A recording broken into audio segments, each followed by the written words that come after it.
Hello, everyone. Wave meteorologist Brian Goode. 54 days and counting until the first day of the autumnal equinox. I hope you guys are doing well. Sorry, by the way, for the YouTubers and even those that have been on Facebook. I apologize. They did not activate in time. And X is not working today to cooperate with our system. I don't know why. But I am there, and I'm on Instagram, sorry. Don't be mad. I'm on TikTok as well right now, and they're off here to the side watching. At the moment, I see Isaac is on here. It's the Qualian Prelude. Several folks are on at the moment. Say hello, everyone. Be Good WX, Be Good WX, Be Good Weather, whatever. That is where I'm at on Instagram. And you guys on Instagram are a little bit of on a special tour today. You'll have a chance to go out into the weather garden with me after this is done for a quick little tour in the weather garden. So if you have TikTok and you want to join me on that tour, we'll do this after the block. But I'm focusing on all of you today, the best I possibly can. Again, apologize on the X not kicking in on notifications, but at least we got our YouTubers that are here and Facebook as well. That's the core families here, that matters, right? Okay, so several things to talk about. I think it's pretty obvious that I need to begin with what happened last night with the earthquake that took place there into Russia and part of the Aleutian Islands area of Alaska. That got a lot of attention, obviously, I mean, as it should. I mean, a top 10 earthquake took place last night. So this was the core, the epicenter of it, located more kind of a connection to the plate itself, but into the Russian territory. Took place Eastern time about 7:24 is when that 8.8. I think it was originally, I want to say 8.5, 8.6, and then it was adjusted to 8.8, which again puts it up there as the biggest we've had since 2011 has taken place.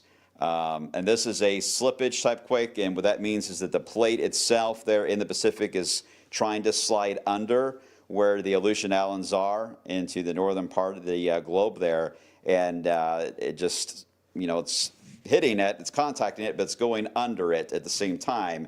And at some point there's some pressure that happens and it slips a little more, and these slippages can actually cause the displace of the water, same as you jumping in the pool, right? I mean, you jump in the pool, but that water has to go somewhere. You have displaced the water that your body is now taking up, and that creates a splash or a wave. Same idea. You take a bowl, I always say a bowl of jelly, and you try to walk down the stairs with a bowl of jelly. It's hard to do that without it shaking and moving, right? So the entire ocean, Pacific Ocean there, did have a wobbling effect, and that creates the tsunami scare that took place. And obviously they had a lot of tsunami alerts that went out, some advisories, some tsunami warnings, including the Hawaiian Islands. I believe the highest I saw, and it will vary on different sections here of the Hawaiian chain, was about, on average, actually, of 5 feet to up to 7. I think I saw 7.2, 7.3, I believe, that may have reached in the height, and that may not seem like much, but even 2 feet can cause significant damage to a harbor area. You get into 5 to 7 feet, now you're inundating into more into the coastal areas. So I'm sure it was scary moments. I saw the video. I'm sure you have too. You guys as well, of everyone having to get quickly to higher ground, which thankfully Hawaii, that's all it is. To get to higher ground, pretty easy idea. It's just the infrastructure's got to hold all those people to try to get to a higher ground. So scary for sure. I did check too, in case you're wondering, where we at on earthquakes right now. In the past 24 hours, we've had 2 additional minor ones on either side of the island of Hilo. Not exactly connected to what happened last night, but it can sometimes cause a little bit of a displacement on the other plate. Sometimes when plates shift, it can cause some tension to either be released or more tension to build on another plate. So, I mean, we're floating around here, guys. We're not exactly attached to earth and dirt all the way down to below our feet. We are floating all the time on pieces of land that are on top of lava. So it's that's obviously where hell comes from, and the idea that it's all fire down there, because we've seen when we have tried to dig what we run into. we burn up if you try to dig down there. The pressure not only in itself will get you, but the lava will. And the temperature is so high that not only humans cannot survive, but life. There are some parts of life that can survive fairly down low, which is remarkable, but not most areas of life can't sustain that. Okay, so that's the Hawaiian Islands right now. Let me do a quick check on where we had the quake last night. Look at me, aftershocks. I was counting, I believe it was like 20-something aftershocks that I found, and they're still ongoing, which is normal, but it does keep the Tsunami Center busy because anytime, I mean, an 8.8, an aftershock can easily be a 5 to a 7 on an aftershock, and that still can cause some problems with additional tsunamis that can get issued or can, you know, so obviously cause a few more issues that will build a little more back in the same spots again. May not be as high enough of a wave, but still can trigger some alerts. Here locally, we've been quiet along the West Coast. Typical, it's a ring, not exactly the ring of fire, that's more east for the Atlantic, but still you get the idea that on the edges of the plates, you're going to have a little bit of shaking going on. And then you get inland, there's not much going on. And the New Madrid has been quiet. But as we all know, the New Madrid is our scary fault line that we've been waiting. It was 50 years overdue in 1990. So now we're looking at, you know, over 100 now, being down close to 100 years overdue for a quake for the New Madrid. So we went through all that craze, of course. I've mentioned this before, the story of 1990 and Ivan Browning. On that night, I spent with you guys just randomly chatting instead about weather. I think it was a Friday night, and told you that whole story about what happened in Louisville. And if you're from Louisville, you are fully aware of what happened in 1990 with Ivan Browning. And we created our earthquake brochures. We tied up our water heaters. We bought water everywhere. We were ready for December 3rd no matter what. December 3rd, 1990 was the day, but it didn't happen. But it was a good reminder, if anything, that we do live in a spot that has been alive before, not since the 1800s, but when it did go off in the 1800s, it was up there. It was one of the top ones in the country. So let's hope it doesn't happen anytime soon, because, boy, we have built a lot since the 1800s, right? And cities that are on the banks of the Ohio and the Mississippi, not good because you can get liquefaction because you're building on kind of a sandy environment. So most buildings now have that in mind, but still, anyway, it's a little scary with the New Madrid. New Madrid fascinates me, and I've been trying to find a way to get back out there and do another story on it. I think you guys would like to see that. Let me know if you would. But I would like to go out there and get some data and talk to folks there and, you know, see where we're at now. We have so much technology now. We can kind of get an idea of where we're at, you know, on impacts today, and they can run simulations. But anyway, all right, so that's the earthquake talk today. Oh, I should mention, this is the Sonora, Kentucky. We use this often. It did detect the quake there right at the bottom of the screen. It did detect it there. So it did shake the ground in Kentucky. Fairly deep down, but it did shake us, which is pretty understandable when you have a massive quake like that at 8.8.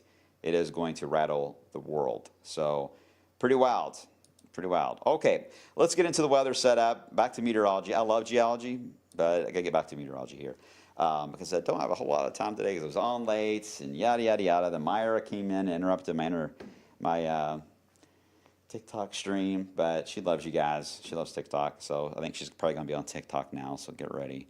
I've been on it forever, and I'm just kidding. Okay, so nice and quiet here today. Today's it. Today is the day of the heat that will max out, and then we get a break. We get a break.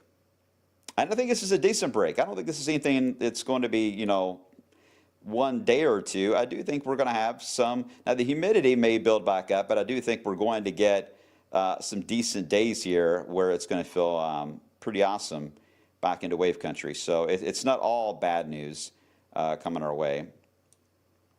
Everyone's still in the earthquake talk. So, but there is a bit of a delay in what I'm seeing you guys are responding to. Tina, so the Madrid fault is sparking off. Could it get worse? No, from Sonora was actually just the shaking from what happened in Russia. It could be measured here, believe it or not. But there was no shaking of the New Madrid. New Madrid is a separate idea. There's different types of slippage quakes. You have some that are side by side. It gets a little complex, but tectonic plates are pretty fascinating to watch. The Ring of Fire is the scary one, and that's the one that carries Indonesia and Japan. That's where they get, they get the really rough stuff there. Okay. All right, let me move on, because I know you guys, I could do a whole earthquake segment with you all, and I've thought about doing that. I think it'd be kind of fun to do, and we'll think about it on there. How many people we got on here on TikTok, by the way? Because I am still learning there's so many things on this. It's crazy. I can send I don't know, weird emoji stuff. I'm a boomer.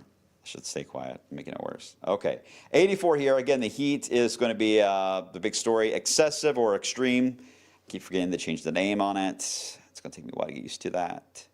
Maybe it's easier just to say heat warning. Heat warning still out, Jasper through Litchfield. Heat advisory elsewhere for the area. This should be the last day that we have to worry about this. The only exception to that would be tomorrow. Our southern counties may be a bit of a delay on the front and any rain getting involved, and therefore you may hold on to maybe some heat advisory criteria. So there may be one more day where our southern sections may have to deal with that, possibly. But anyway, it's been a long heat wave. Glad to see it go. We need a break from this. Rainfall in the past 24 hours, didn't get a lot, right? A few little spotty areas where this could be a trace to a few hundredths of an inch. The better stuff was really just on the edge there of Adair County, but yeah, most of you missed out. So yeah, my yard still, especially the front yard, getting a little crispy. So I hope we get some rain tomorrow, but I'm not confident we're going to get a lot. I'm really not. So this, I always caution we don't stay dry too long, and I'm fearing with this weather pattern that it's not guaranteed widespread rainfall, and I'm worried that we're going to get into a pretty dry scenario for the latter half of the season. We'll worry about that later. All right, we see the clouds across southern Kentucky, not enough to really block much of the sun. Unlike yesterday, we had a gravity wave actually move by that produced that band of clouds, a little ripple, and that's the reason why it moved along and didn't get stuck. Back to the west, well, this gets your attention, this complex of thunderstorms into areas of Illinois. This is going to be moving in later on tonight to the east. May give us some increase in clouds in Indiana, maybe a brief downpour in Indiana as it scoots on by, but the wind shear is weak here. There's not a lot to work with on this despite all the humidity. So I say it's a low end chance of getting a thunderstorm for those of you in southern Indiana. But it would be a very similar look to what tomorrow will bring for us. When the front moves in, it'll be similar in idea. There will be a wave, and it's here now into Nebraska. That wave will do the same thing. It will move across the Ohio Valley a little further to the south, and I think it's the tail of whatever that is. The tail portion of that will get some help from the cold front, and that tail portion will be our main rain chance for Thursday. And unfortunately, that is going to have a lot of gaps in it. So not everyone's going to get rain guaranteed out of that. Okay, here's the moisture levels today. They're up there for sure, but you can tell we've been trying to dry out the ground here a bit. It does pull up where you get your MCSs or your complexes of thunderstorms. They carry that energy, they scoop it all up. So they have the core of it now into the upper Midwest. Yep, it's heading into the upper Midwest today.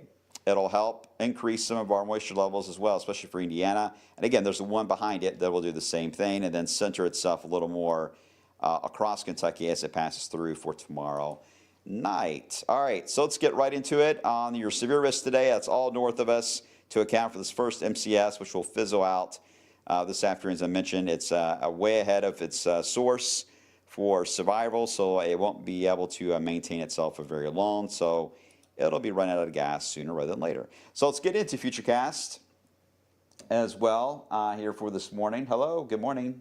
Hi, Melissa on TikTok. Hope you're well. Hello to Lottie right now. Hello to Ed. Tracy, yes, I'm on TikTok. Be Good WX, Be Good Weather. I'm going to do behind the scenes of the weather garden today. I try to do a little behind the scenes stuff every once in a while. I'm going to try TikTok today on taking you guys outside for just a few moments. Okay, here is Futurecast showing temperatures today. Now, it's got 94. That's fair. We have, I'm sure as you've noticed, we have been underperforming on the highs a bit because it's been a balance between the sun and moisture levels. And at times, clouds come into play and interrupt things. I guess when the clouds came in, we're like, yeah, well, there goes our forecast high of about 95 or so today, because it ain't going to happen with this cloud cover. So we started to tame down our numbers by the midday hour. Today, I don't see interruption, and this cloud base from these thunderstorms will get here too late in the afternoon. So today does indeed have the best chance to get to that 94 to 96 range. 96 may be certainly on the high end, but I don't see it going higher than that. Heat index has a good chance to hit 105, could go up to 108. Right now, I think 110 is going to be really hard to reach.